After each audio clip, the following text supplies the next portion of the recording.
So I want to cut like straight to it. You guys, where you're at now, let me ask you this. Because before street parking, you hustled at Flowmaster Seminar. That's a hustle. You're every weekend. You're commit. Social life. Bye-bye. On the weekends. Mm-hmm. You're selling salsas and cupcakes and shit and hustling at barbershops and elementary schools and the acting thing you've got going on.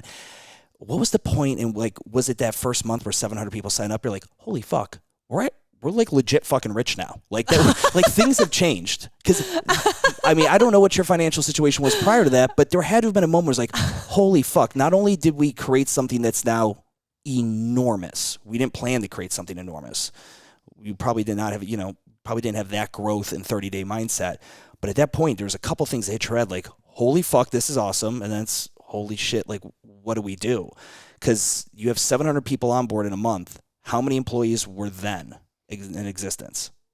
0. Yeah, just you the two. two of us. Yeah. So I picture that. I've got a business of 1 or 2, no other employees, and 700 customers show up. It's like, oh fuck, there's X amount of money now to play with. What's the first thing you guys do business-wise? Like, what was the first move? So actually, my financial situation was better when I worked for CrossFit, because there was a period of time when I was with CrossFit that I had I was on like a stipend and I was being paid every weekend.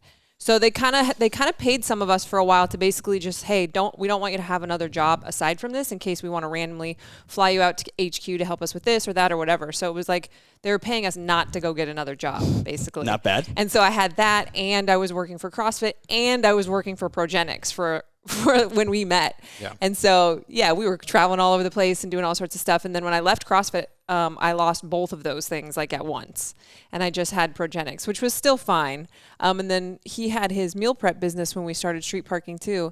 And I don't know that we ever had honestly, our neighbor, Brian, who is now our accountant, thank God he was in our life, because he would come over and ask us those sort of questions so budgeting and blah, blah, blah. And we're just like, well, I don't know. Yeah, this is so unexpected. And he was still running the meal prep business, and we were just taking it day by day. And like you said, we didn't plan on that growth ever in the history of street parking. It wasn't ever the goal at all. And so we became so busy that we almost didn't realize how busy we were and how fast it was growing, because we were chasing a runaway train, basically. Yeah.